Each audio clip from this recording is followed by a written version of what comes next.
কি ভাবছিলি? মইরা গেছি? মরি নাই।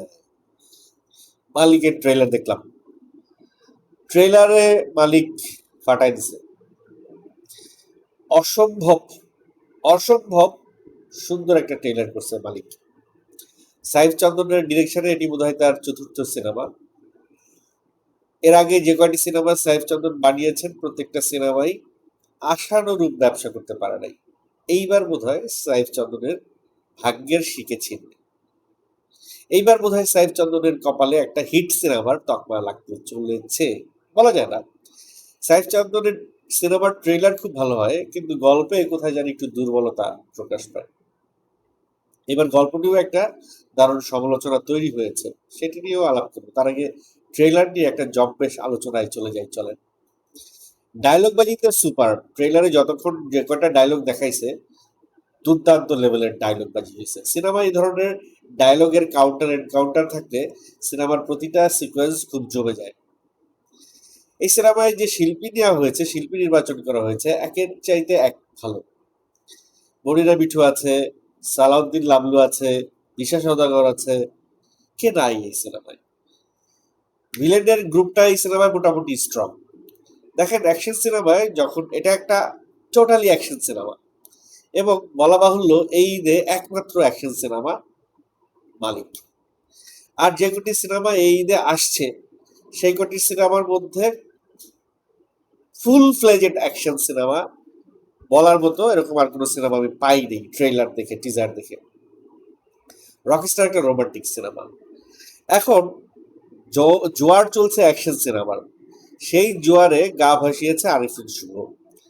শাকিব খান ভায়োলেন্স করলো, সিয়াম আহমেদ ভায়োলেন্স করলো, আরিফিন শুভ কেন বসে থাকবেন? আরিফিন শুভ ভায়োলেন্স করছেন। ভায়োলেন্সে একটা মজা আছে। মজাটা হচ্ছে গিয়ে যে খুব বেশি গল্প নির্ভর হতে হয় না।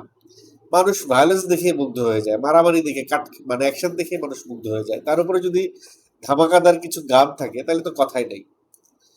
ট্রেলারে বিদ্যা সিনহা মিমের অ্যাপিয়ারেন্স অন্যরকম লেগেছে। দুর্দান্ত লেভেলের এক্সপ্রেশন সে এই সিনেমায় দেখিয়েছে। আমি বলবো বাংলাদেশে সুনিপুণ অভিনেত্রী হিসেবে এই মুহূর্তে বিদ্যা সিনহা মিম অনন্য।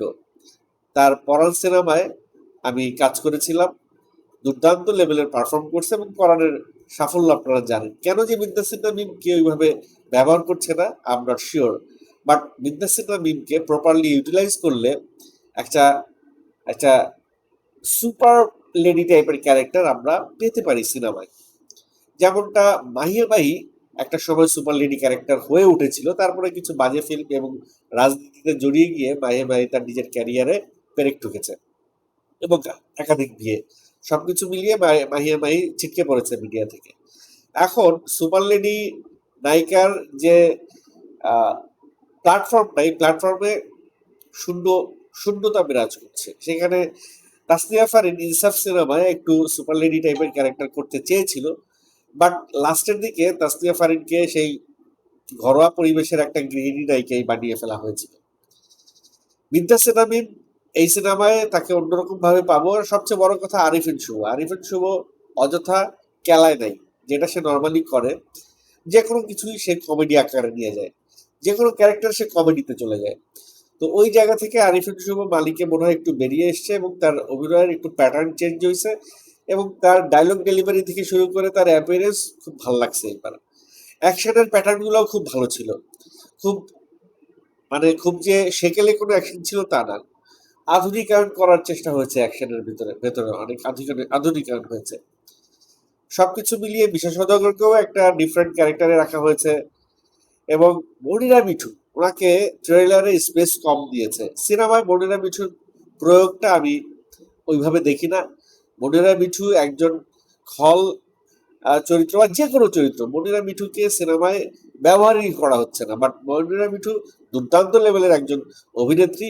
তাকে সিনেমায়, বিশেষ করে অ্যাকশন সিনেমায় তাকে যদি ব্যবহার করা যায়, আমার মনে হয় যে বাংলাদেশের অন্য লেভেলের কিছু মানে ক্যারেক্টার আমরা পাবো সিনেমার, অ্যাকশন সিনেমার ভিতরে।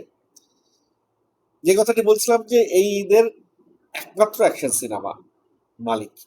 সো ওই জায়গা থেকে মালিক একটা আলাদা ফ্লোর পাবে। বিশেষ করে সিঙ্গেল স্ক্রিন গুলোতে মালিক সিনেমাটা খুব ভালো যেতে পারে। এমনও হইতে পারে যে শাকিব খানের সিনেমার সঙ্গে পাল্লা দেবে মালিক সিঙ্গেল স্ক্রিন গুলোতে, কারণ দর্শক দিন শেষে অ্যাকশন খুঁজে। এবং আরিফিন শুভর সাথে শাকিব খানের একটা হৃদ্যতা আছে, তাদের মধ্যে কোনো বৈষম্য নাই, বিরোধ নাই। এই কারণে শাকিব খানের অনেক দর্শক আরিফিন শুভর মালিক সিনেমাটা দেখবে। সেই জায়গা থেকে এইবার সাইফ চন্দনের বললাম যে তার কপালটা এবার ভালো, এইবার তার সিনেমাটা হিট হওয়ার একটা পসিবিলিটি আছে। এবার আসি গল্প নিয়ে। যেহেতু তার গল্পেই সমস্যা হয়ে যায়, প্রতিবার সে গল্পের ভিতরে গিয়ে যদি কি একটা করে ফেলে, সেই কি একটা করে ফেলার কারণে গল্পটা আর জমে ওঠে না। এইবার গল্পটা তিনি লিখিয়েছেন একজন সিনেমার স্ক্রিপ্ট রাইটারকে দিয়ে, যে স্ক্রিপ্ট রাইটার তার নামটা ব্যবহার করতে নিষেধ করেছে, তাই আমি তার নামটা মুখে আনছি না, স্ক্রিনে বলছি না আমার ভিডিওতে। বেসিক্যালি তার পাওনা টাকাটা দেয়া হয়নি, এই কারণে তিনি বলেছেন যে আমাকে যেহেতু টাকাই দেন নাই, তাহলে এবং আমার স্ক্রিপ্টে যেহেতু আপনারা হাত দিয়েছেন, চেঞ্জ করেছেন, অতএব আমাকে আপনাদের কোনো জায়গায় আমার নামটা উল্লেখ করবেন না, এটা রিকোয়েস্ট করেছিল সেই স্ক্রিপ্ট রাইটার। এবং পোস্টারে, ট্রেলারে স্ক্রিপ্ট রাইটারের নাম দেওয়া হয়েছে ভুল বানানে। এটি নিয়েও স্ক্রিপ্ট রাইটার খুব আক্ষেপ করেছে এবং সে একটি প্রকাশ্য একটি একটি মেসেজ সে সোশ্যাল মিডিয়ায় প্রকাশ করে দিয়েছে, যেটির সারমর্ম এই যে তার সঙ্গে অবিচার করা হয়েছে। আমি বলবো যেই দেশে স্ক্রিপ্ট রাইটারের মান সম্মান নাই, যেই দেশে স্ক্রিপ্ট রাইটারের ডিমান্ড ফুলফিল করা হয় না, যেই দেশে স্ক্রিপ্ট রাইটারকে সম্মান দেওয়া হয় না, সেই দেশের সিনেমার এরকমই হবার কথা। কারণ একটা সিনেমার জন্মই দেয় স্ক্রিপ্ট রাইটার। আপনি সিনেমা বানাবেন কি দিয়ে? আপনার কিন্তু একটা গল্প লাগবে সিনেমা বানানোর জন্য, সেই গল্পের স্রষ্টাকে রাইটার। সিনেমাটা দাঁড়ায় কিসের উপরে? গল্পের উপরে। আপনি গল্প ছাড়া নায়কটাকে কি নিয়ে অভিনয় করবেন? গল্পটা তো দরকার। সবার আগে সিনেমা বানানোর সবার আগে যে জিনিসটা ফাইনাল করা হয় সেটা হচ্ছে গল্প। আর এই গল্পেই সবচাইতে অবহেলা বাংলাদেশে। বাংলাদেশের অনেকেই মনে করে সুপারস্টার নায়ক নায়িকা নিয়ে যদি সিনেমা, যে কোনো একটা গল্প নিয়ে সিনেমা বানায় ফেললেই সেই সিনেমা হিট হয়ে যাবে। সেই প্রচেষ্টায় যে গুড়েবালি হয়েছে সেটা কিন্তু অলরেডি প্রমাণিত। যে কোনো নায়ক সুপারস্টারকে নিয়ে যে কোনো গল্প দিয়ে এখন আর সিনেমা পাবলিক খায় না। শুধুমাত্র সুপারস্টারকে দেখার জন্য পাবলিক সিনেমা হলে যায় না।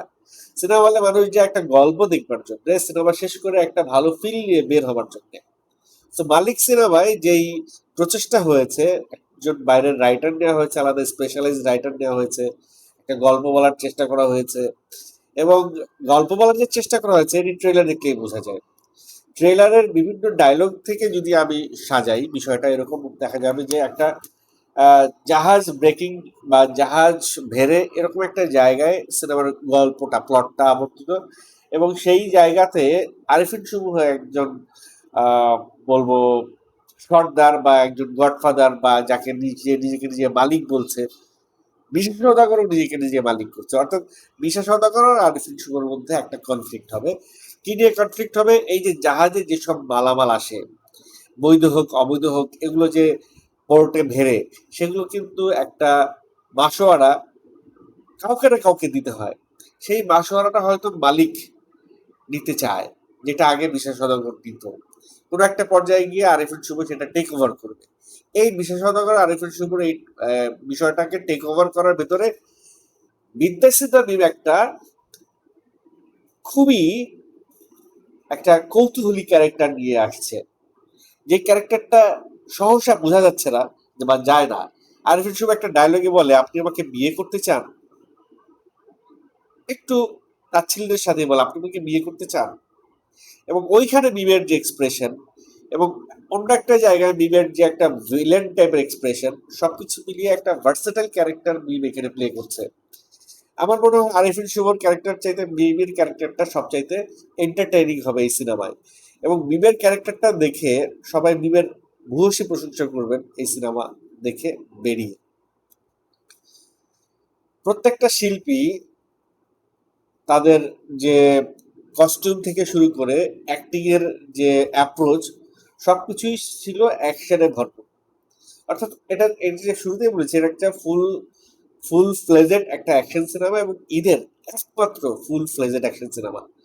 দর্শক অ্যাকশন সিনেমা দেখতে চায় ঈদে, রোমান্টিক সিনেমাও দেখতে চায়, মানে বিভিন্ন প্যাটার্নের সিনেমার জন্য বিভিন্ন ধরনের দর্শক আছে। তবে অ্যাকশন সিনেমার দর্শক আমার মনে হয় সবচেয়ে বেশি, যে কারণে বরবাদ সেই লেভেলের এক সুপার ডুপার হিট হয়েছিল, তুফান সেই লেভেলের একটা গ্র্যান্ডার পাইছে, তাণ্ডব সেই লেভেলের একটা গ্র্যান্ডার পাইছে বাংলাদেশে। তো এই সিচুয়েশনে অ্যাকশনের ধারাবাহিকতা নিয়েই আরিফিন শুভ আসছে এবং আরিফিন শুভর কপাল ভালো। আরিফিন শুভ ঈদে আসতেছে, আরিফিন শুভর কপাল ভালো।